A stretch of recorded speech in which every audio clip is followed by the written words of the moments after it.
Buenos días, mi nombre es Federico Donato, soy cirujano especialista en cirugía vascular periférica. La idea de la clase esta es tratar sobre el desarrollo del sistema circulatorio, pero visto desde dos enfoques diferentes pero paralelos.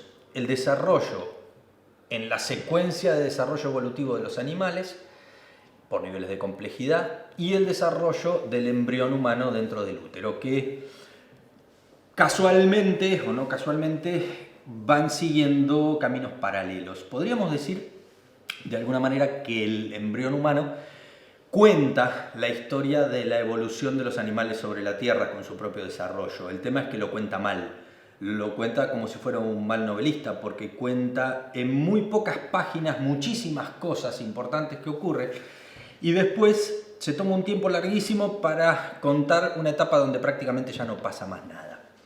Vamos a tratar de ir manteniendo un paralelismo lo más estrecho posible entre estas dos cosas. Entonces, vamos a iniciar con la primera de las etapas, que es la aparición de los eucariotas sobre la Tierra, de las células, de los organismos unicelulares con núcleo, que coincide con el primer día de gestación, que es la fecundación del óvulo, donde tenemos básicamente una célula nucleada e individual. ¿Qué pasa con el sistema circulatorio en el huevo fecundado y en los eucariotas, digamos, en una ameba, por ejemplo?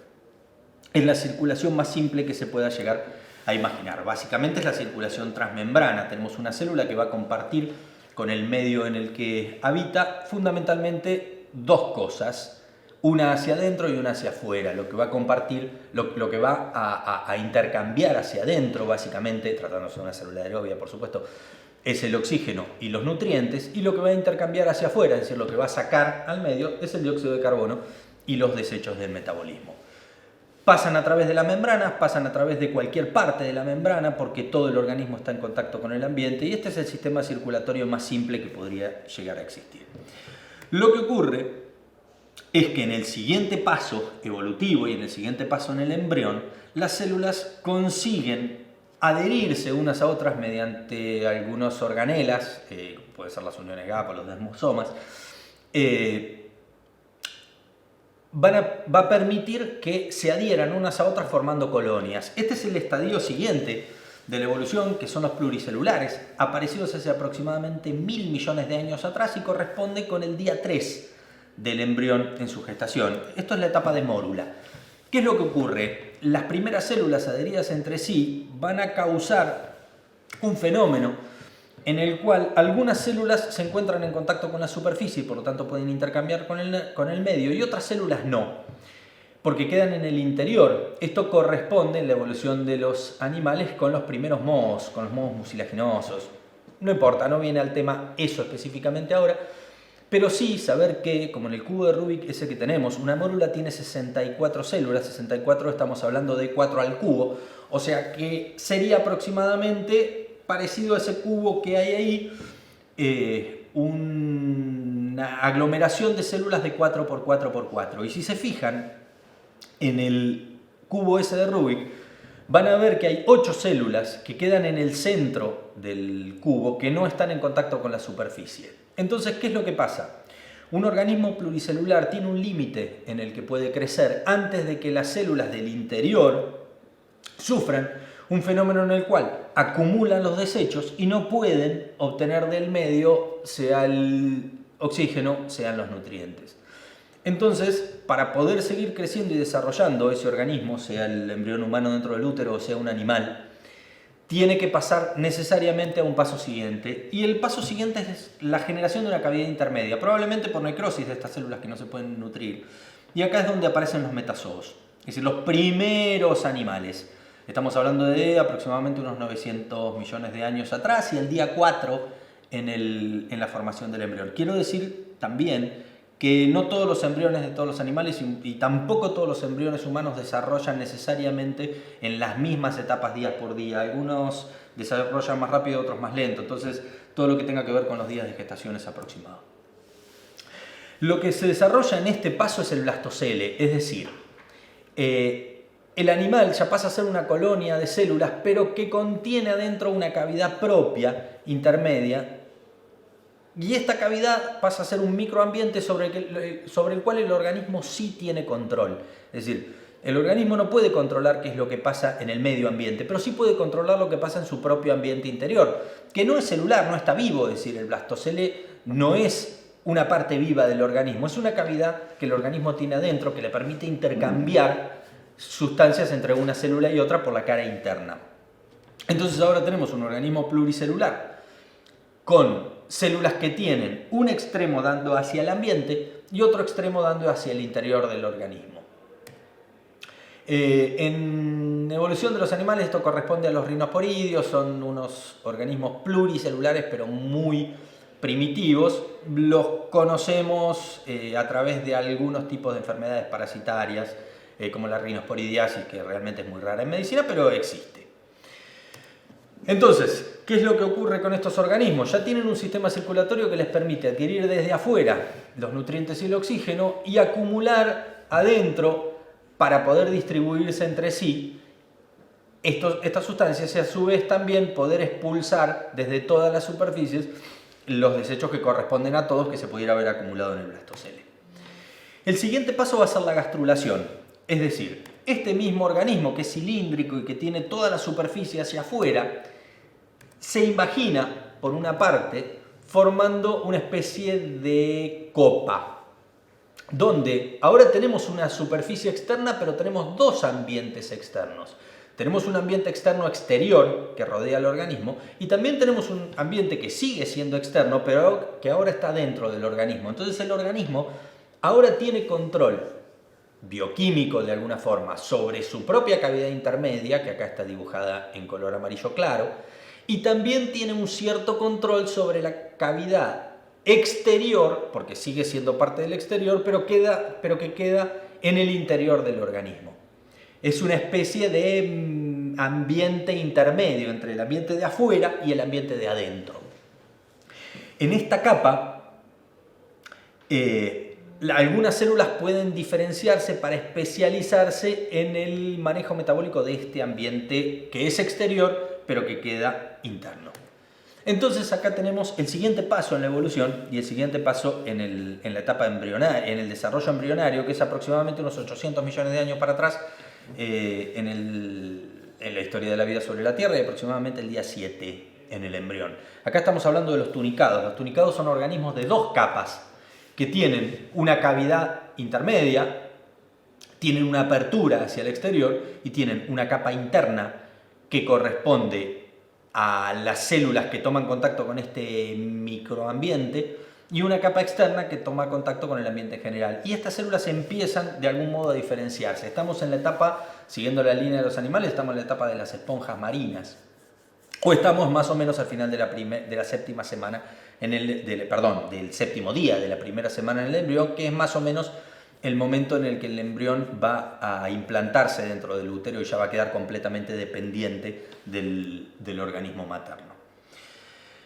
Entonces, tenemos ahora una especialización en la capa interna, en lo que sería más tarde va a ser el endodermo, y una especialización en la capa externa en lo que más tarde va a ser el ectodermo. Y a su vez, esas células internas, en las esponjas marinas, no en el embrión humano, desarrollan la capacidad a través de cilias de poder bombear de alguna manera ese ambiente externo, en este caso el agua de mar, para que entre por el blastoporo, para que entre por lo que sería la boca en este organismo primitivo y salga por poros laterales, permitiendo que haya una circulación que permite la renovación de los alimentos y del oxígeno y permite la limpieza de las sustancias de desecho. El siguiente paso es que este organismo, que está estructurado en forma de copa y está fijo, se va a poder desplegar de alguna manera para pasar a la siguiente etapa. La siguiente etapa son básicamente dos saltos evolutivos, y son dos saltos en el desarrollo de los embriones, no del embrión humano que ya viene programado así, pero sí de los embriones de los organismos a medida que evolucionan. Que es que ya no todo no toda la estructura que deriva del óvulo fecundado va a dar origen al embrión, sino que una parte de esa masa celular original va a ser el embrión y toda otra parte, inclusive la mayor parte inicialmente, va a dar lugar a una estructura de soporte que no va a terminar formando parte finalmente del organismo, sino que se va a desechar luego de cumplida su función, que es en el soporte del organismo durante el periodo embrionario. Entonces acá tenemos por un lado un polo embrionario y por otro lado tenemos este despliegue donde ya la capa interna no es interna sino que es la de abajo y la capa externa no es externa sino que es la de arriba. Acá estamos en el siguiente paso, que son los organismos bilaminares. Estamos en 700 millones de años para atrás y estamos más o menos en el día 9 del embrión. Esto corresponde a las medusas, básicamente. Y en el desarrollo embrionario corresponde al disco bilaminar, donde ya tenemos dos capas formando lo que finalmente luego va a ser el embrión. Una capa ectodérmica y una capa endodérmica. Todavía no son ectodermo y endodermo porque todavía no se desarrolló el paso siguiente, pero básicamente eso es lo que van a terminar siendo. Una capa de arriba y una capa de abajo. Y como pasa con las medusas, la capa de arriba va a ir orientada hacia las cosas que se intercambian hacia arriba, que básicamente es el oxígeno y la energía. Todos sabemos que en el mar hay una mayor concentración de oxígeno en la superficie que en el fondo, porque el oxígeno viene de la atmósfera que está arriba, y a su vez la energía también viene de arriba. Y vamos a tener la capa de abajo fundamentalmente orientada hacia las cosas que se hacen hacia abajo, que es alimentarse y desechar y expulsar los desechos. La medusa tiene un órgano, cabe destacar también que la medusa tiene un órgano que le permite saber qué es arriba y abajo, y esto es un órgano muy primitivo del equilibrio, con lo cual si hiciéramos un desarrollo también de los órganos de los sentidos, acá estaríamos empezando a aparecer los primeros órganos de los sentidos, el equilibrio y la vista fundamentalmente, porque la medusa también es capaz de reconocer si la luz viene de arriba o viene de abajo a través de unos órganos muy primitivos.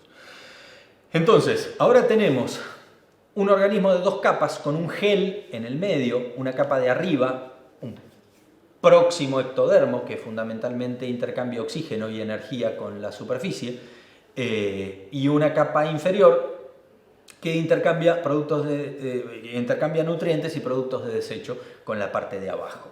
El siguiente paso evolutivo que va a ocurrir es la invaginación. En este paso, lo que ocurre es que una parte del ectodermo, es decir, una parte de la capa de arriba, va a invadir esa gelatina que hay en el medio, produciendo una capa intermedia que se va a diferenciar como otra estirpe celular completamente distinta, que es lo que va a ser finalmente el mesodermo. Entonces ahora tenemos un organismo que tiene tres capas y no dos. Tiene un ectodermo hacia arriba, tiene una superficie superior, tiene una superficie inferior y tiene un contenido que ahora está vivo. Ahora no es una gelatina amorfa, sino que ahora es un conglomerado de células. Pero ¿qué pasa? A estas células del mesodermo les va a ocurrir lo mismo que le ocurría a las primeras células en la mórula. Es decir, les cuesta intercambiar por arriba y les cuesta intercambiar por abajo a medida que el bicho crece.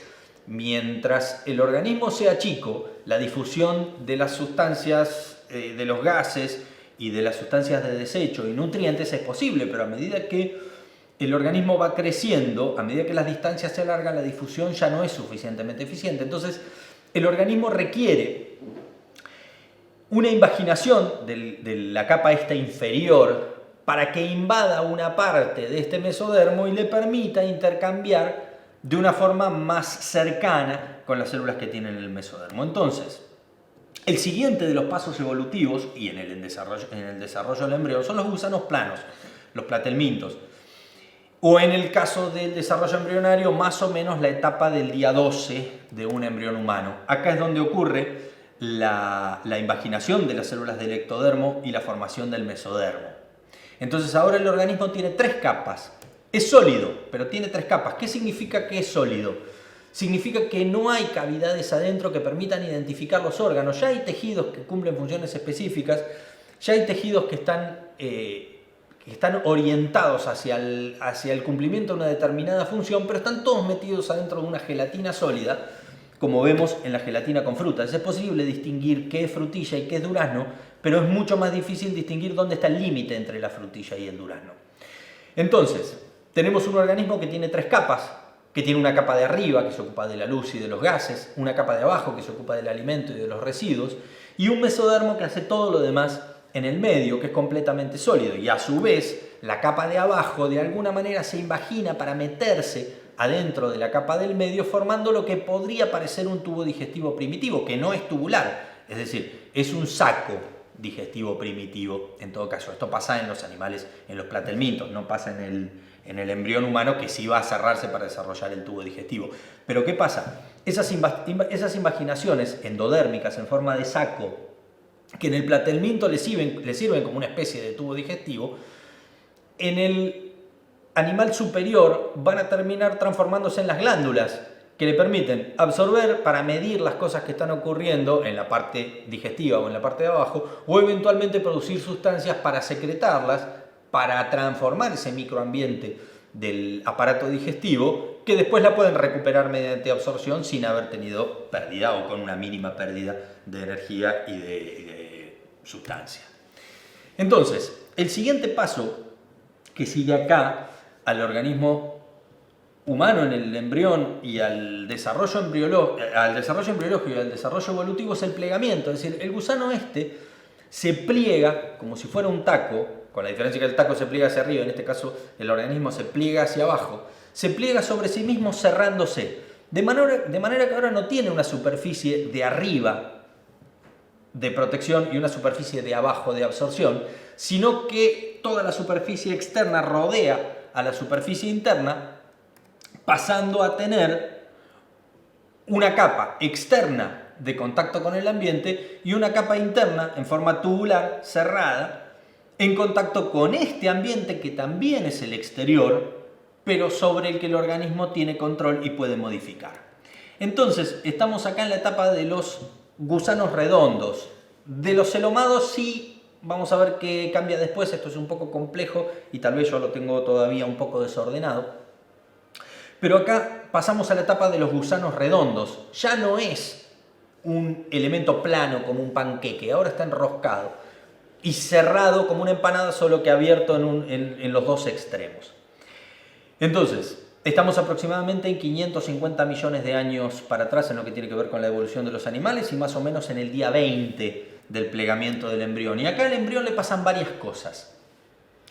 Por un lado se pliega, cerrándose con un tubo digestivo interior y una piel exterior.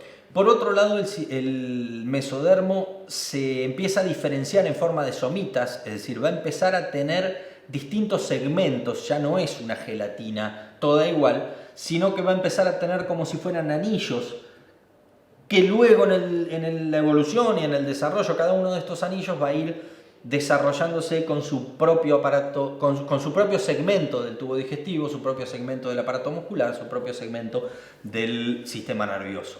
Estos son las somitas. Y por otro lado, va a desarrollar el celoma. El celoma es otra cavidad, como ocurrió cuando cambió de mórula a blástula, una cavidad intermedia donde permite otro microambiente adentro, donde las células del mesodermo sean capaces de intercambiar entre sí en una cavidad. Esa cavidad más tarde en el ser humano va a terminar siendo el peritoneo, la pleura o el pericardio. Y en estos bichos primitivos, en estos primeros gusanos redondos, no hablamos de los oxiuros. Los oxiuros son gusanos redondos pero todavía son sólidos, sino que hablamos de la siguiente etapa de gusano, que es la de los anélidos, es decir, la lombriz común de tierra. La lombriz común de tierra ya tiene varias capas. Tiene la capa externa, que la trae de las etapas anteriores, tiene la capa interna del tubo digestivo, ahora en forma de tubo todo plegado.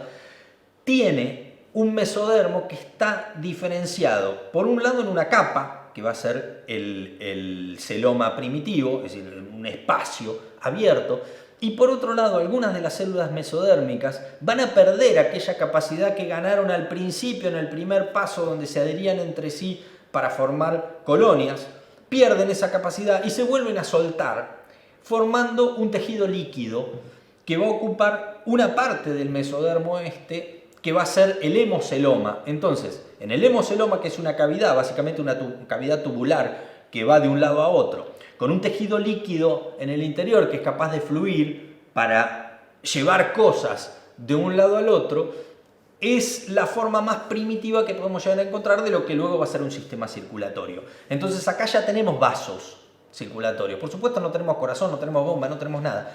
Pero sí tenemos un sistema circulatorio en estos bichos, en las lombrices, en los gusanos redondos celomados, donde vamos a tener básicamente dos regiones. Una región esplácnica, que es ese mesodermo que rodea a la parte interna, es decir, que rodea al tubo digestivo primitivo, y un lecho esplácnico, que es el mesodermo que está en contacto con la cara exterior, con lo que sería la piel. Entonces, el lecho esplácnico está en contacto con el tubo digestivo, básicamente trae. El lecho somático está en contacto con la piel, básicamente defiende y lleva. Y un sistema circulatorio que hace que las cosas se puedan mover de un lado a otro. No se bombean, no circulan, sencillamente se mueven porque se consumen de un lado y se aportan del otro, o se mueven porque se expulsan, digamos, en la parte distal del tubo digestivo para salir por el ano, y se acumulan en todas las células que se van a volcar a ese tubo que después comunica para llevar hacia ese lugar. Es una circulación muy rudimentaria, de hecho no es una circulación, sino que es un tubo que comunica un sector con otro y obviamente circula desde el sitio donde se produce hacia el sitio donde se consume. No es más complejo que eso. El siguiente paso en la evolución y el siguiente paso en el desarrollo embrionario del ser humano es el desarrollo de las branquias. Es decir, si ya tenemos un sistema capaz de transportar oxígeno de donde se produce o de donde se absorbe, de donde se requiere, ahora el siguiente paso es desarrollar un órgano que específicamente se dedique a la oxigenación de la sangre. Y este órgano primitivo son las branquias. Y a su vez, en paralelo con el desarrollo evolutivo de las branquias, y también le ocurre lo mismo al embrión humano en el útero, este órgano que se vuelve más eficiente en la absorción de oxígeno está respaldado por una mayor capacidad de transporte de oxígeno en este órgano líquido que fluye de un lado a otro, que antes solo podía admitir el oxígeno que se disolvía naturalmente en el líquido, y ahora adquiere un pigmento que es capaz de retener activamente el oxígeno para transportarlo de un lado a otro, aumentando la eficiencia en el transporte. Esto en el embrión humano va a ser lo que finalmente va a terminar siendo la hemoglobina y finalmente los glóbulos rojos y la sangre, y en los organismos más primitivos es la hemocianina, que es una cosa muy similar, solo que en lugar de tener hierro tiene cobre y es menos eficiente en el transporte. Acá tenemos el paso siguiente. El paso siguiente es el de los cordados, y estamos aproximadamente en 500 millones de años para atrás en la evolución de la vida sobre la Tierra, y aproximadamente en el día 28, en la cuarta semana de desarrollo del embrión en el útero. Acá ya tenemos un tubo digestivo plegado o mayormente plegado, ya tenemos un mesodermo que empieza a diferenciarse en diferentes tejidos que finalmente van a dar lugar a órganos, uno de los cuales, como más importante, es la notocorda. La notocorda es una estructura que finalmente se va a atrofiar en el organismo adulto, pero es la que va a dar las órdenes de organización para que el organismo se estructure como finalmente nos vamos a terminar estructurando todos los vertebrados. Acá estamos dijimos un embrión de 28 días. Si se fijan en la estructura del embrión, van a ver que tiene branquias, que tiene colas y que tiene toda una segmentación que se parece mucho a la de aquella lombriz que vimos en la etapa anterior, y no tiene miembros, todavía no tiene extremidades, y tiene por supuesto un cerebro muy rudimentario y un sistema circulatorio también muy rudimentario, pero que ya puede ser llamado sistema circulatorio porque ya circula, es decir, ya se trata de un circuito. Entonces acá vamos a tener que hacer un pequeño repaso sobre lo que es un circuito y cómo funciona un circuito, y la mejor manera es con un circuito eléctrico. Es decir, el concepto más básico de circuito es el de serie y paralelo. Un circuito que tiene dos cosas en serie, tiene dos cosas que se unen mediante la lógica y, es decir, va a pasar por tal lugar y por tal lugar antes de volver a cerrar el ciclo. Y un circuito que tiene cosas establecidas en paralelo se van a relacionar con la lógica del o. Una cosa que está circulando va a circular por un lugar o por el otro lugar antes de completar el circuito. Esto es paralelo y esto es serie. Entonces, en estos organismos de 500 millones de años para atrás, El mejor ejemplo es la lamprea. La lamprea es el barrefondo ese que se suele ver en las peceras, que se pega al vidrio. Es un organismo que es más que un gusano, pero todavía es menos que un pez. Este organismo tiene ya un sistema circulatorio muy rudimentario, pero tiene un sistema circulatorio cerrado, por lo tanto tiene un sistema en el que las cosas circulan, es decir, siguen un circuito. Y la organización de este circuito es tener las branquias, que son el órgano oxigenador en serie, y los dos lechos, el esplácnico, que va a contener al tubo digestivo, y el somático, que va a contener a todo lo demás, que no es el tubo digestivo, que no viene de esa primera lámina de abajo de las medusas, y va a tener a las branquias en serie y a los sistemas esplácnico y somático en paralelo. Es decir, la sangre va a circular por las branquias y por uno de o los otros dos sistemas. El esplácnico, que va básicamente a absorber desde el tubo digestivo, y va a tener una instancia intermedia en el hígado, que es razonable porque tenemos el gran laboratorio bioquímico del organismo justo en el lugar donde lo necesitamos, que es recibiendo las sustancias que vienen de afuera para procesarlas y para condicionarlas a las condiciones en las que las necesitamos adentro. Y todo un sistema circulatorio somático que no recibe nada del exterior y que por lo tanto no necesita, no necesariamente debe pasar por el hígado. Y a su vez tenemos en esta lamprea varias estaciones de bombeo en un circuito que tiene, como dijimos, las branquias en serie y todos los demás órganos en paralelo. Entonces necesita varias estaciones de bombeo para que el sistema pueda circular por aquellos lugares donde tiene resistencia. Es decir, antes de las branquias va a tener un corazón branquial, antes del cerebro va a tener un corazón cerebral, antes del hígado va a tener un corazón portal. Atención, que acá es donde aparece lo que luego va a ser la vena porta. Y esto explica por qué el organismo tiene una vena que está completamente descolgada de todo el resto del sistema circulatorio. Bueno, el origen está acá. El origen de por qué la vena porta existe y por qué la vena porta está donde está.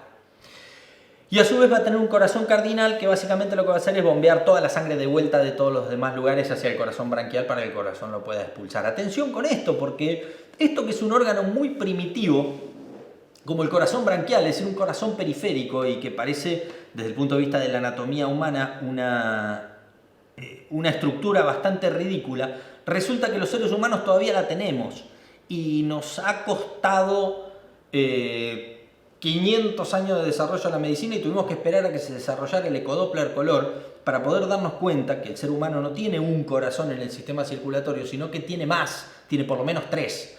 Es decir, el corazón cardíaco arriba que chupa y el viejo corazón cardinal que lo heredamos de las lampreas, que lo tenemos en las pantorrillas y al que los flebólogos le llaman la bomba sóleo-gemelar. Entonces, que no tiene un sistema autónomo, no tiene un sistema nervioso automático como tiene el corazón, que le permite latir por su cuenta sin intervención de la voluntad, sino que requiere de la voluntad. ¿Qué quiero decir con esto? Que si no quieren tener varices hay que salir a caminar, porque si no el corazón cardinal no bombea. ¿Cuál es? Otro salto adelante en la evolución es la aparición del vitelo. El vitelo es una extensión del tubo digestivo para que la etapa embrionaria, el huevo, en este caso de la lamprea, ya salga precargado con comida, para que ese huevo pueda desarrollar y pueda cumplir parte de las etapas de la embriogénesis, teniendo ya combustible precargado dentro del vitelo. El vitelo es una extensión del tubo digestivo, entonces va a funcionar por el mismo lugar, es como si ya saliera con comida dentro, que va a ir consumiendo progresivamente mientras va cumpliendo las etapas que necesita en el periodo embriológico, es decir, antes de que se libere de alguna manera como organismo adulto. Estamos hablando de un cambio radical en el mecanismo de funcionamiento de los huevos. Ya el huevo no es el organismo primitivo, sino que ya el huevo es un preorganismo que se va a alimentar en forma autónoma mientras se desarrolla para poder salir al mundo de alguna manera un poco más avanzado, un poco más evolucionado, un poco más desarrollado. El siguiente paso que va a haber en la evolución y en el embrión es la estructuración del animal ya con un esquema óseo vertebral. Es decir, la aparición de los vertebrados y la aparición de las extremidades no son extremidades como las que vamos a ver después en los cuadrúpedos, pero sí son extremidades, es decir, la lamprea no es más que un gusano con una aleta arriba, una abajo y branquias. En los vertebrados, 450 millones de años para atrás y aproximadamente día 32 del embrión, empiezan a aparecer algunas cosas particulares. Es decir, todavía tiene branquias, pero ya aparece un sistema vertebral en el dorso donde empieza a tener una columna. En el caso del embrión ya empieza a tener extremidades. En los animales todavía no tenemos extremidades reales, pero más o menos, como en todos los casos hasta acá, siguen evolucionando en paralelo. Y acá tenemos un fenómeno que se produce en ambos casos, en el embrión y en los animales que lo están desarrollando, que es la neurulación. Recién acá aparece una cosa que más o menos podríamos llegar a llamar un cerebro, o la capacidad de pensar o de tomar decisiones de alguna forma que no existen en los anteriores. Y acá lo que ocurre es que el aparato branquial mejora, y al mejorar y volverse más eficiente en la capacidad de almacenamiento, de absorción de oxígeno, ya no hace falta 7 u 8 branquias como tienen las lampreas. Entonces algunos de los arcos branquiales ya se pueden dedicar a otra cosa. Fundamentalmente los primeros arcos branquiales dejan de utilizarse para la absorción de oxígeno y empiezan a dedicarse a otras cosas, como por ejemplo la formación de una boca, de una correcta boca con mandíbulas, con capacidad de masticación y con dientes. Y colateralmente se va a desarrollar lo que luego va a terminar siendo la estructura del oído, la estructura acústica del oído, no la estática que ya dijimos que venía desde la medusa. A su vez, este sistema vertebral se va a organizar por metámeras, donde va a haber diferentes segmentos consecutivos, ahora como un tren, donde algunos de esos vagones del tren van a poder desarrollar hacia los costados en lo que más tarde van a ser las extremidades. Entonces acá tenemos básicamente el mismo sistema que en la lamprea, solo que con mejores branquias. Entonces ya tenemos una boca y una faringe. La faringe viene de antes, pero ya tenemos una boca que permite de alguna manera procesar estos recursos que finalmente van a entrar al tubo digestivo en forma de nutrientes. Las estaciones de bombeo se reducen porque al volverse más eficiente el corazón branquial, ya el corazón branquial alcanza para impulsar la sangre a través de todo el circuito y no requiere de los otros sistemas, aunque ya, como dijimos antes, los otros sistemas finalmente persisten para volver a resignificarse más adelante. Y tenemos otra vez un corazón con un sistema en serie, un corazón bicameral con una aurícula y un ventrículo, un corazón muy simple que bombea hacia adelante, hacia las branquias que van a estar en serie con todo lo demás, y dos lechos, pongamos 3 lechos fundamentales en paralelo, que son el lecho esplácnico del tubo digestivo con el vitelo, que ahora vamos a ver que se mantiene, el lecho somático, que el lecho somático es todo lo demás. Lo dividimos por una cuestión de practicidad en un lecho cerebral, un lecho renal para la expulsión, dedicado específicamente ya a la expulsión de los desechos metabólicos, y el resto para el cuerpo, que inicialmente no es muy grande ese lecho, porque tengamos en cuenta que estamos hablando de un animal que básicamente sigue siendo tubular.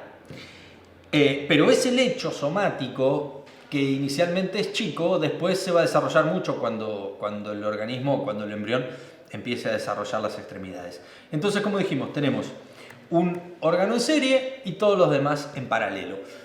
El vitelo va a seguir funcionando de la misma manera, y fíjense cómo de esta manera lo que conseguimos es sacar al exterior, que la madre,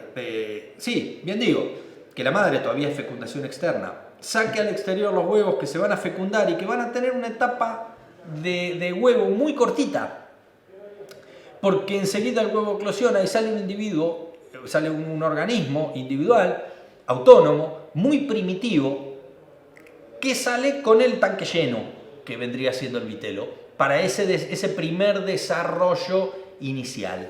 Pero lo que estamos viendo a medida que transcurre la evolución es que la etapa embrionaria y la etapa del huevo se prolonga cada vez más para liberar al ambiente, al organismo, un poco más desarrollado que en la etapa anterior. ¿Cuál es el siguiente paso? Ojo, que cuando acá hablamos de peces, de vertebrados, y hablamos de peces, estamos hablando de tiburones, de peces cartilaginosos, no de peces óseos. Ese es el siguiente paso en la evolución. El hueso, si habláramos del sistema locomotor, que en este momento no nos importa, pero sí una característica que tienen los peces óseos son todos los peces que conocemos como peces que no se parecen al tiburón ni a las rayas, es decir, los peces con escamas, los peces los peces comunes, o la corvina, que es que tienen una vejiga natatoria. Es decir, surge un órgano nuevo, un órgano que los organismos anteriores no tenían ni tenían nada similar. Y en el embrión pasa lo mismo.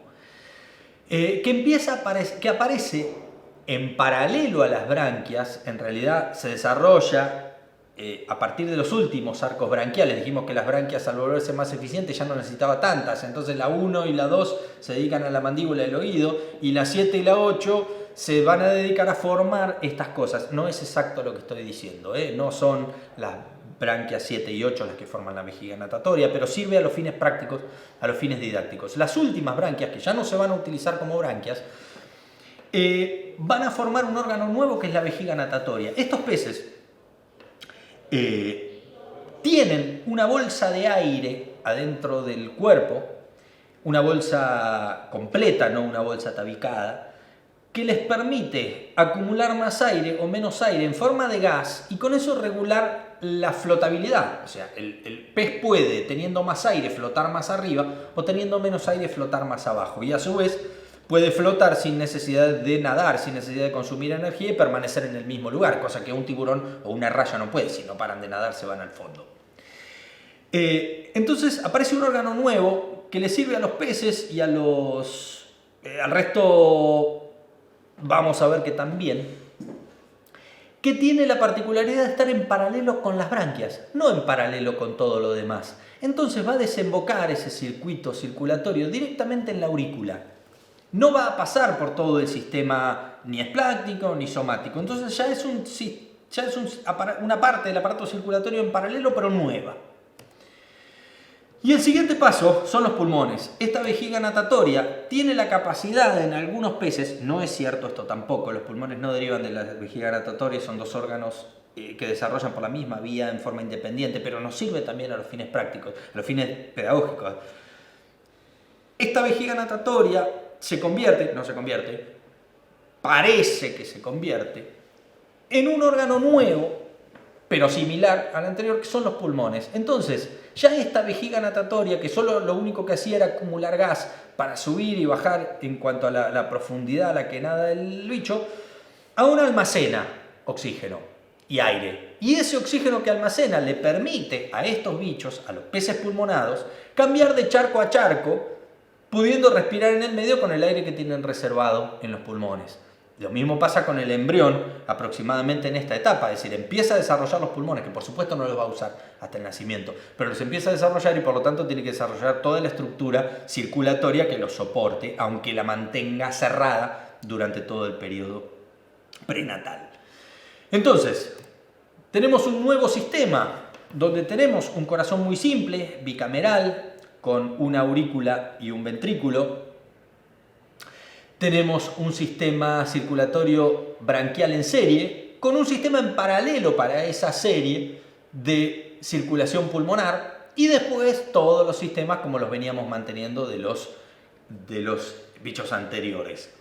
Este pulmón, vean que forma un circuito pequeño en paralelo que va a desembocar en la aurícula y que nos va a llevar al paso siguiente.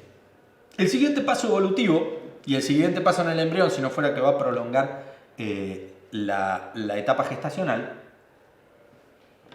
es salir del agua. Que ahora vamos a ver que en realidad no sale nunca del agua. Es decir, los anfibios, hablamos de 350 millones de años para atrás y más o menos día 34 en la organización del aparato circulatorio del embrión humano, los anfibios consiguen dejar de depender del agua permanentemente. siguen dependiendo, pero solo siguen dependiendo en una parte. Es decir, el bicho puede salir y puede permanecer afuera del agua. Ahora, ¿qué pasa? Puede hacerlo el adulto, no lo puede hacer durante la gestación. La gestación sigue estando obligatoriamente adentro del agua. Ahora vamos a ver por qué.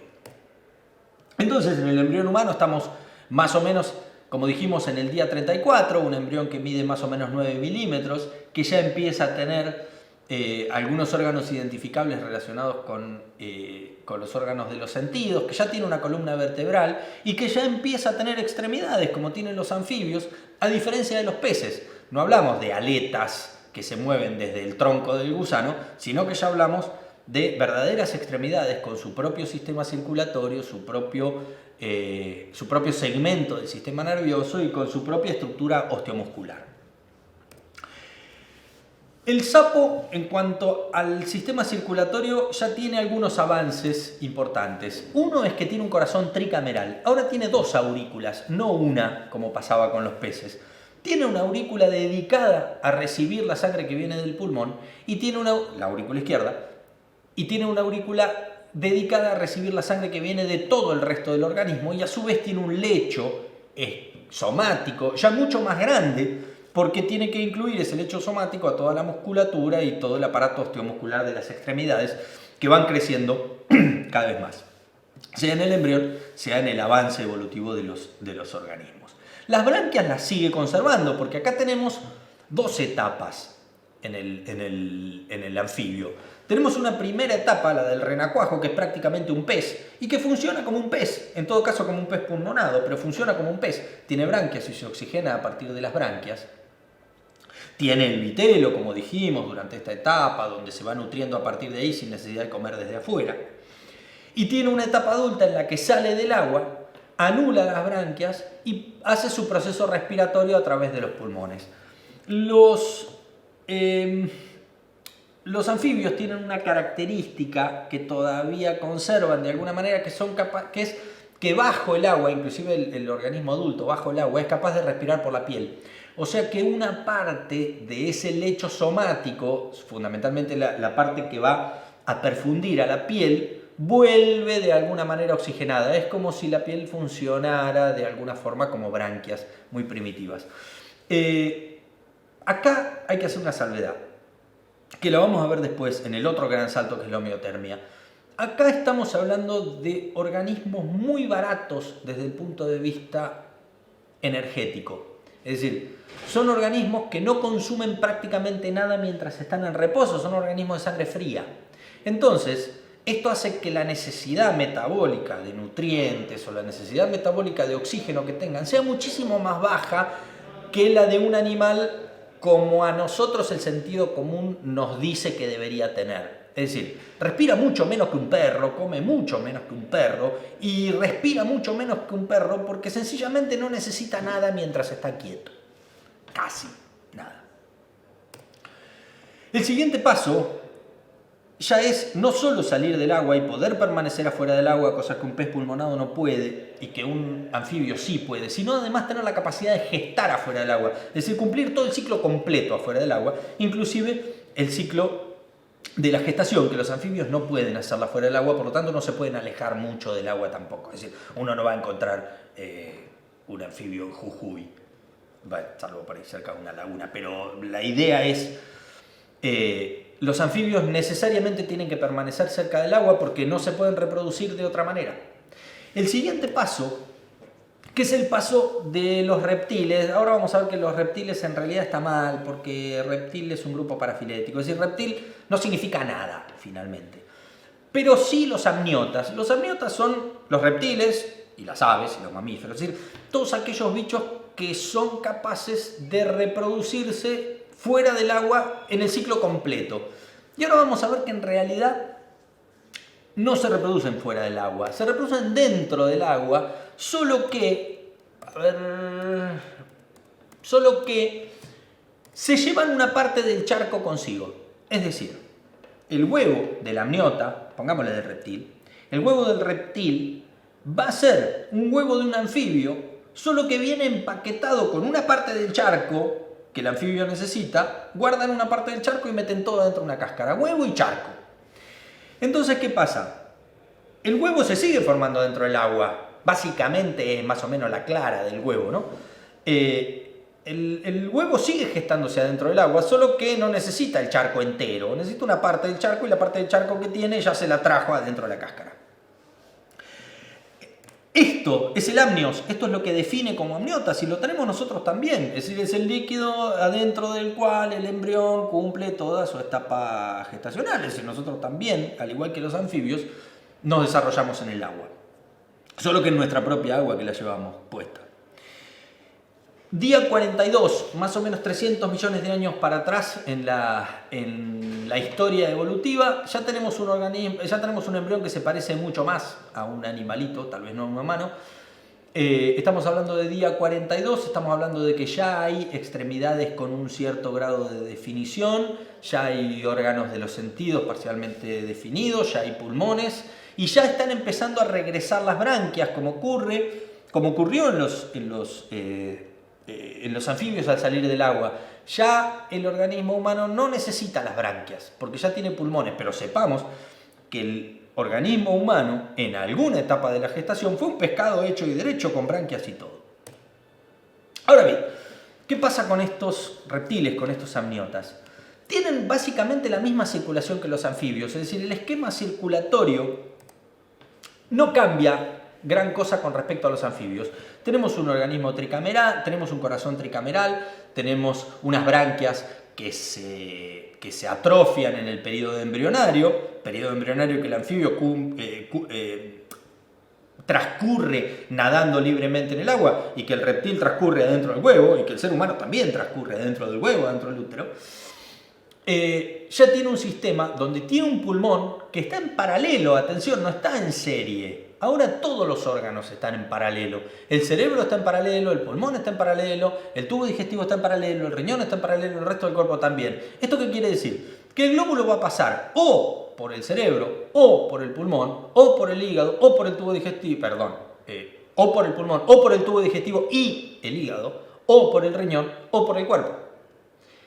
Entonces es un sistema incompleto. Un sistema que tiene todo en paralelo, un sistema que no separa la sangre oxigenada de la sangre desoxigenada. Y tiene, como dijimos, como todos los anteriores, el sistema del vitelo. Ahora, ¿qué es lo que tienen los reptiles que no estaba antes? Primero, un pulmón funcional todo el tiempo y la capacidad de yuntear de derecha a izquierda o de izquierda a derecha según esté sumergido o no. ¿Qué ocurre con esto? Acá hay un fenómeno funcional que hay que describir. Mientras la tortuga marina está sumergida, no necesita tener circulación en el lecho pulmonar porque los pulmones no están funcionando porque el bicho no está respirando. Entonces, aumentando la resistencia periférica en ese lecho pulmonar, puede cerrar la circulación pulmonar. Cerrando la circulación pulmonar es como que no desperdicia circulación en áreas que no necesita.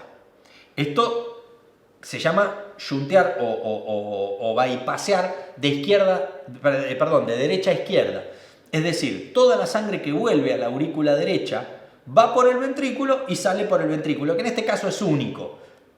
Pero la aurícula izquierda no recibe nada porque el pulmón no está perfundido, porque el bicho está sumergido. Entonces esto le permite permanecer sumergido durante más tiempo, porque está perfundiendo solamente a los órganos que necesita para ahorrar oxígeno y no desperdiciarlo en los órganos que no necesita. A ver, no sé si esto es así y tampoco sé si esto está estudiado a ese nivel, pero la verdad es que para una tortuga marina, mientras está sumergida, que el tubo digestivo o el hígado sufran una isquemia parcial no creo que les cambie mucho, mientras mantenga la perfusión y la oxigenación en el cerebro y en las extremidades que se están moviendo. Y a su vez tiene la propiedad de hacer lo opuesto, es decir, puede yuntear, ahí estamos hablando, puede yuntear de derecha a izquierda para recircular los pulmones. Entonces, cuando la tortuga emerge, deja en isquemia a todos y manda toda la circulación al pulmón para volver a recargar la sangre de oxígeno rápidamente. Entonces, podemos decir de alguna manera que este sistema de los reptiles, de los amniotas sumergidos, se parece mucho al sistema, todavía está un poco incompleto, pero se parece mucho al sistema circulatorio del embrión humano En la etapa prenatal necesita un shunt de derecha a izquierda porque no está perfundiendo los pulmones, a pesar de que los tiene y a pesar de que la estructura circulatoria para poder mantener a los pulmones funcionando ya la tiene cerrada. Entonces, esto es en los animales lo que más se parece a lo que va a ser la circulación embrionaria en el humano, pero antes de nacer. Paso al costado. Esto en realidad no pertenece a la clase, pero me pareció que está muy bueno. El embrión humano no pasa por acá. Es un desarrollo lateral de la evolución que lleva a los cocodrilos, como lleva a las aves. Es decir, el embrión humano no va a pasar por una etapa evolutiva que lleve al vuelo, porque no va a volar. Y acá se desarrolla una rama colateral de la evolución en los cocodrilos que no pasa en el resto de los reptiles, no pasa en las aves y no pasa en la línea que va hacia los mamíferos y que probablemente tenga algo que ver con los dinosaurios o con todos esos reptiles que finalmente tampoco son reptiles extintos, que estaban en el medio entre las aves y los reptiles que conocemos ahora. Ya tenemos un corazón de 4 cámaras, es decir, ya tenemos una circulación completa, ya tenemos una circulación donde hay una aurícula derecha y un ventrículo derecho, y donde hay una aurícula izquierda y un ventrículo izquierdo para una circulación pulmonar independiente. Pero no es del todo independiente. El cocodrilo, los cocodrilos, cocodrilo, caimán, como el yacaré y todos esos, tienen una circulación pulmonar ya en serie. Es decir, tienen una circulación propia que va del ventrículo derecho a la aurícula derecha, pulmonar, seguido de una circulación no pulmonar que sale del ventrículo izquierdo a la aurícula derecha, que contiene en paralelo a la circulación esplácnica y a la circulación somática como todo lo demás. Pero tiene 2 aortas, tiene una aorta derecha y tiene una aorta izquierda. Tiene una aorta derecha que sale del ventrículo izquierdo y que fundamentalmente perfunde el lecho somático, más que nada el cerebro y las extremidades, y tiene una aorta tiene una aorta izquierda que sale del ventrículo derecho, como la arteria pulmonar, y que perfunde al tubo digestivo. Y esto es muy interesante porque le permite al bicho mandar la circulación hacia un lugar o hacia otro según la necesite para ahorrar el oxígeno, como lo ahorraba la tortuga bajo del agua. Entonces, ¿qué es lo que ocurre acá? A ver, tiene por supuesto las 2 aortas comunicadas por una estructura que se llama foramen de Panizza, que hace que no entre en isquemia. Pero ¿qué pasa? Cuando el cocodrilo está sumergido, toda la sangre que recibe a través de la aurícula izquierda, aurícula derecha, es capaz de pasar al ventrículo izquierdo y bombearla por el ventrículo izquierdo porque los pulmones los mantiene cerrados. Ahora, ¿qué pasa? Si mantiene los pulmones cerrados cuando está sumergido, también mantendría al tubo digestivo cerrado. Lo que hace es, a través del foramen de Panizza, comunicar la aorta derecha con el tubo digestivo para que el tubo digestivo reciba algo de oxigenación y de sangre mientras está sumergido. Y fundamentalmente, mientras está sumergido, deriva la mayor parte de la circulación al cerebro y a los miembros, que da lo mismo si le mandan o no, porque si el cocodrilo se queda quieto, los miembros no consumen prácticamente nada, porque es un organismo de sangre fría. Entonces, ¿qué es lo que permite acá y que es una genialidad evolutiva? Es que el cocodrilo puede permanecer sumergido 6 horas, 8 horas. No necesita emerger para respirar, porque con un poco de oxígeno que tenga almacenado en la sangre, si cierra todos los órganos y solo perfunde el cerebro, lo único que tiene que hacer el cocodrilo sumergido es quedarse quieto y mantenerse consciente y nada más. Entonces puede permanecer por periodos larguísimos sumergido. Algo parecido a lo que hacía la tortuga. Lo que no puede hacer es lo contrario, porque no tiene una circulación abierta, no puede salir y recircular como recirculaba la tortuga. Una vez que emerge, va a reoxigenarse al tiempo que se pueda reoxigenar, no se puede reoxigenar más rápido. Pero la fisiología de este bicho es muy interesante, primero por esto, y segundo, porque al ser un organismo de sangre fría, me voy a desviar con esto, pero realmente me parece muy interesante. Al ser un organismo de sangre fría, requiere muy poco oxígeno y requiere muy poco alimento. Entonces, cuando uno mira en el Discovery Channel que el cocodrilo sale de la laguna y se come una cebra, da la impresión de que es un organismo que come muchísimo. Y la verdad es que come muy poco. Lo que no dice el Discovery Channel es que el bicho come 2 veces al año. Cuando la cebra pasa para allá, cruza el río para allá, y cuando vuelve a cruzar el río para acá. Entonces, con una alimentación muy grande, o sea, se come una cebra entera, tira el año completo, cosa que un perro no podría hacer. Quiero decir, un cocodrilo de 1000 kilos con 100, 200 kilos de comida 2 veces al año, tira el año entero. Un perro no puede aguantar esa proporción, porque, como dijimos, en el paso que ahora va a venir, hasta los reptiles, inclusive hasta estos reptiles medio que no son del todo reptiles, pueden mantenerse a costo muy barato de energía. Energía en términos biológicos es oxígeno y comida. Esto realmente me parece muy interesante para desarrollarlo aparte. ¿Cuál es el siguiente paso evolutivo? Y el siguiente paso tal vez en el embrión, en realidad no tenemos manera de saber si un embrión humano es poiquilotermo o es homeotermo porque está metido dentro del útero que ya está a temperatura constante. Pero bueno, el siguiente paso evolutivo en los animales es la homeotermia. Y esto aparece en los mamíferos y en las aves, pero como las aves son una rama lateral no nos vamos a meter ahí. Los mamíferos aparecen hace más o menos 100 millones de años y equivale en la estructura del sistema circulatorio a un embrión de 28 a 60 días. ¿Por qué digo 28 a 60? Porque la verdad es que algunas características de los mamíferos aparecen al día 28 y algunas características de los mamíferos aparecen al día 60. ¿Cuáles son las características de los mamíferos fundamentalmente? La homeotermia, la verdad es que no sabemos cuándo aparece en el embrión. El corazón dividido de 4 cámaras con una circulación completa y cerrada, donde los pulmones vuelven a estar en serie, ahora lo vamos a ver. Y la otra cosa que define fundamentalmente a los mamíferos es las mamas, es decir, la capacidad de lactancia, y las mamas en el embrión aparecen más tarde.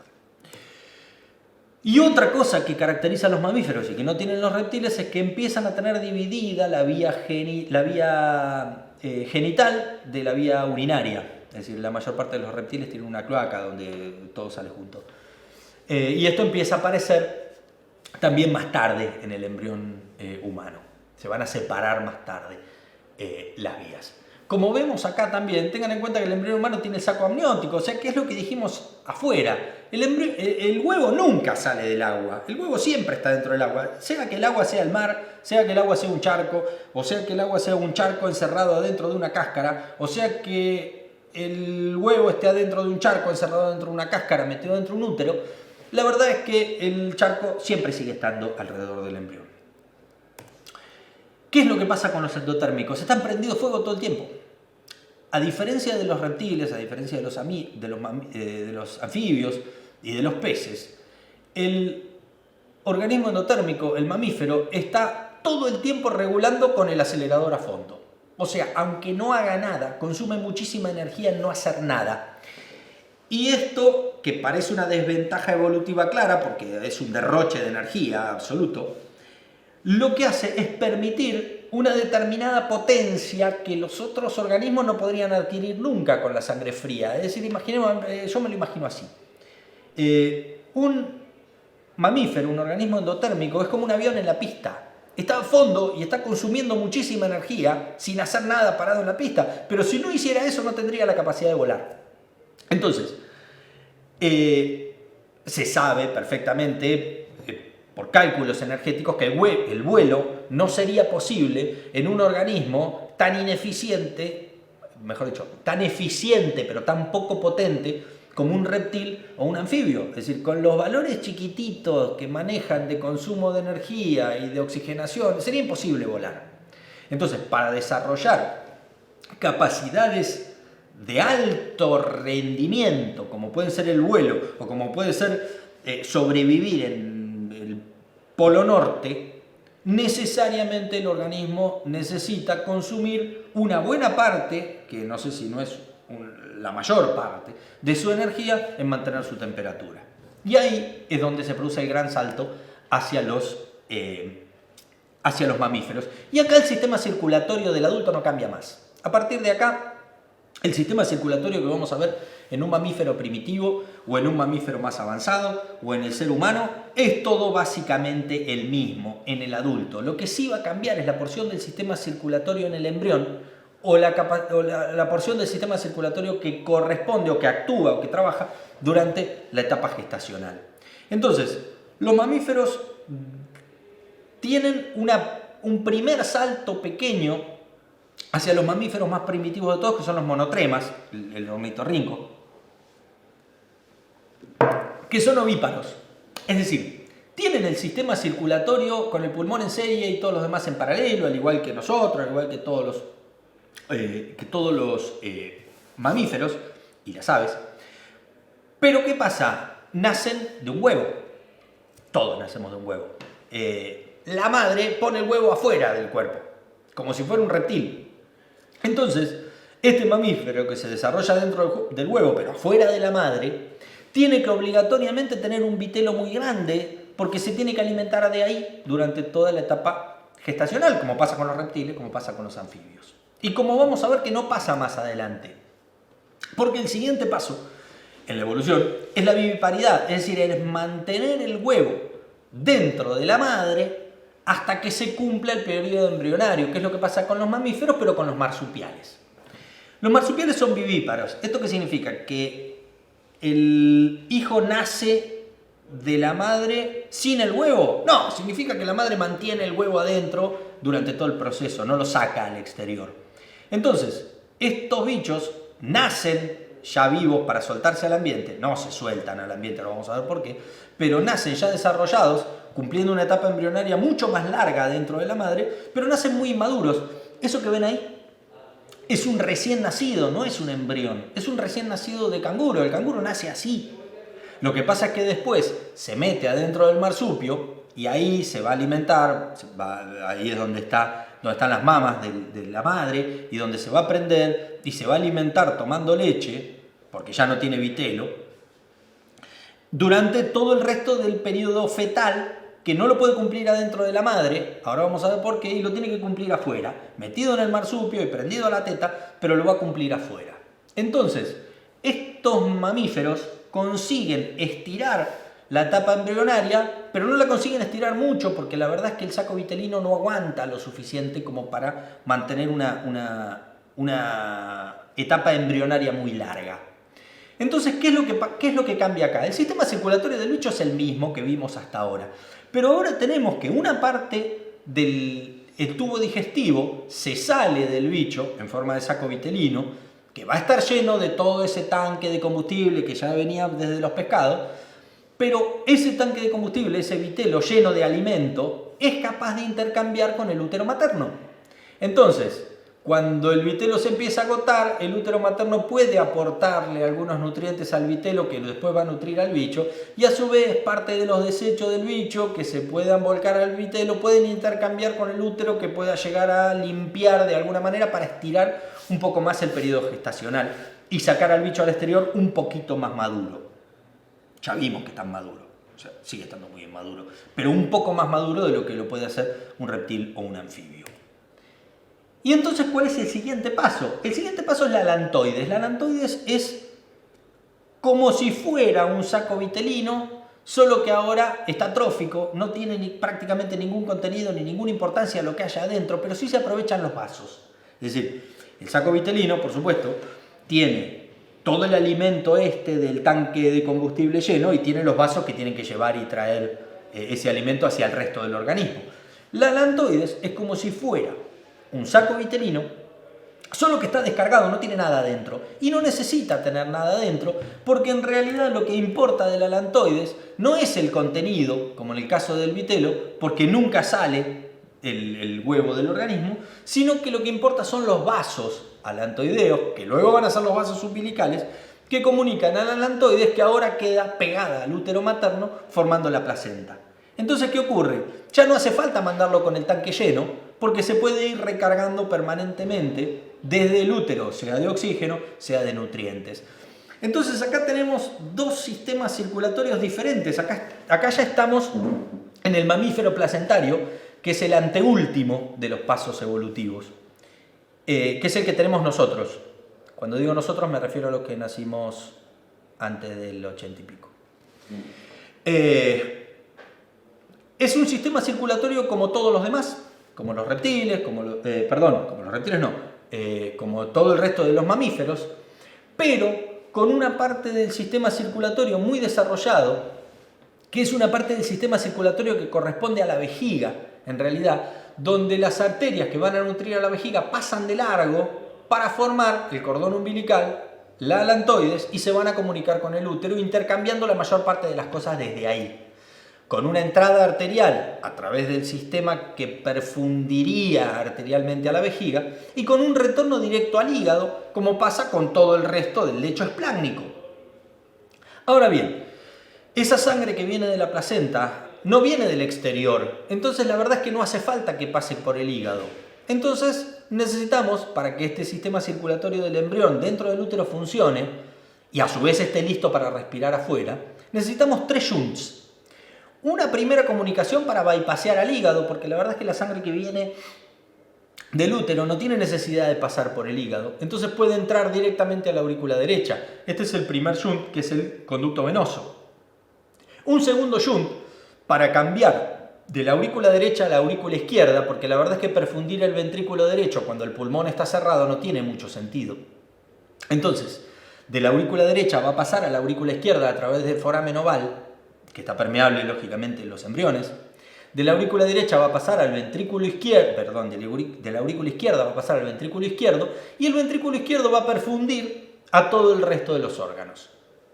Hay otro subsistema que permite la recuperación de alguna manera de la sangre que sale del ventrículo derecho en dirección a los pulmones, pulmones que por otra parte están cerrados, que es el conducto arterioso, que permite que parte de esa sangre que el ventrículo derecho bombeó hacia los pulmones y que no van a circular por los pulmones pueda pasar al sistema aórtico y recuperarse. Ese es el conducto arterioso, que está permeable en la etapa prenatal y está permeable en los primeros días de vida postnatal, que luego naturalmente se cierra, que en algunos casos no se cierra y que los neonatólogos deben cerrarlo en forma química con medicación, y que explica de alguna manera por qué un bebé recién nacido cuando llora fuerte, es decir, cuando aumenta mucho la presión en el tórax y por lo tanto aumenta mucho la presión en el lecho pulmonar, empieza a shuntear al revés a través del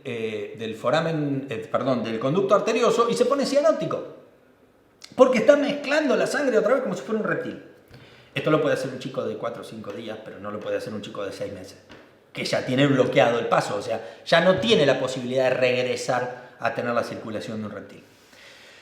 Bien, entonces dijimos que lo que cambia esencialmente y el salto que se da adelante es circulatorio, es del esquema del aparato circulatorio, sí, pero no del bicho, sino de la parte que comunica al bicho con la placenta. Y esto le permite, al ser mucho más eficiente en cuanto a la eliminación de los recursos, de los residuos, y en cuanto a la oxigenación, y en cuanto al aporte de nutrientes, al ser mucho más eficiente la placenta que el útero de los marsupiales, que apenas está apoyado en lugar de mezclado, permite una gestación más prolongada y permite mantener al bicho adentro del útero, inclusive pasada la embriogénesis durante todo el periodo fetal, que va a ser más largo o más corto según la eficiencia de la placenta, porque a su vez las placentas no son todas iguales. Hay placentas donde la circulación del embrión está en contacto con el tejido del útero, hay placentas donde la circulación del embrión está en contacto directo con la circulación del útero, es decir, hay distintos tipos de placentas que son más eficientes o menos eficientes y eso determina que se pueda prolongar más o menos la etapa intrauterina y por lo tanto sacar el organismo al ambiente o sacar el organismo al mundo más desarrollado que en su etapa anterior. ¿Cuál es el siguiente paso? Entonces el siguiente paso es nacer. El siguiente paso es cortar todo el vínculo a través del ombligo con el útero, con la placenta, con la alantoides, que todo eso se pierde. ¿Se acuerdan que cuando vimos, creo que el tercer paso, dijimos que ahora no todo iba a terminar siendo el adulto, sino que se iba a dividir en una parte que iba a terminar siendo el embrión, el adulto, el organismo, y toda una parte que soporta que se iba a desechar, en este caso la placenta. Y se abre la circulación pulmonar. Al abrirse la circulación pulmonar, los shunts, esos se cierran y ahora sí los pulmones pasan a estar en serie, completamente en serie y completamente separados, sin la capacidad, a los pocos días como se cierra el ducto arterioso, sin capacidad de volver a funcionar como si estuvieran en paralelo. ¿Esto qué consigue? Esto consigue una eficiencia muchísimo mayor en cuanto a la gestión del oxígeno en cada uno de los órganos y permite todas aquellas cosas que los mamíferos pueden hacer y los animales de circulación abierta, los animales menos eficientes, no pueden hacer. Como por ejemplo, mantenerse en lugares que tienen temperaturas muy bajas, o volar, o desarrollar grandes consumos de energía y grandes potencias, como por ejemplo una chita alcanzando los 150 km/h, cosa que un reptil no podría hacer de ninguna manera porque no le alcanza el oxígeno para mantener un motor funcionando a semejante rendimiento. Entonces, lo que encontramos es que los mamíferos placentarios consiguen eclosionar más tarde, o sea, desarrollar más al individuo antes de largarlo al mundo. Y aún así, luego de haberlo sacado, tampoco se desvinculan, sino que los mamíferos consiguen a través del periodo lactal ir manteniendo al organismo un poco más, por lo menos en la parte del tubo digestivo, mientras se nutre a partir de la madre para liberarse de alguna manera al mundo real, todavía más tarde y más maduro. Este dijimos que era el anteúltimo paso evolutivo, porque si vemos, hay una tendencia de evolución en el desarrollo donde el vínculo materno, a medida que avanza la evolución, se hace cada vez más largo. Es decir, el vínculo de un pez con su madre es mayor que el de una ameba y a su vez el del anfibio es mayor que un pez, el reptil es mayor que el anfibio, el marsupial, luego el placentario, e inclusive se prolonga todavía más a través de la lactancia. Decimos que es el anteúltimo paso porque creo que hay un paso más y el órgano que permite ese paso es el PlayStation. Creo que esto es lo más elevado a lo que hemos conseguido llegar los humanos a partir de los años 80, tal vez 90, que es el Bradymancipatis, que mantiene su vínculo materno hasta los 30 y pico de años, se le llama millennials. Bueno, esto es todo, espero que haya sido útil, de alguna manera espero que haya sido entretenido, sobre todo para los que no son específicamente del palo de medicina o del sistema circulatorio. La intención fue hacerlo un poco más abierto, de manera de que fuera comprensible o llevadero o ameno, inclusive para algunas personas que no tengan formación específica en biología o en medicina o en sistema circulatorio específico. Agradezco mucho a la universidad por la oportunidad esta de plantear esto así. Esperemos que pueda ser desarrollado por ahí un poco más. Creo que todo este sistema de educación a distancia tiene un potencial enorme y creo que es el futuro, sin ninguna duda, de la educación. Me despido entonces con esto y muchas gracias.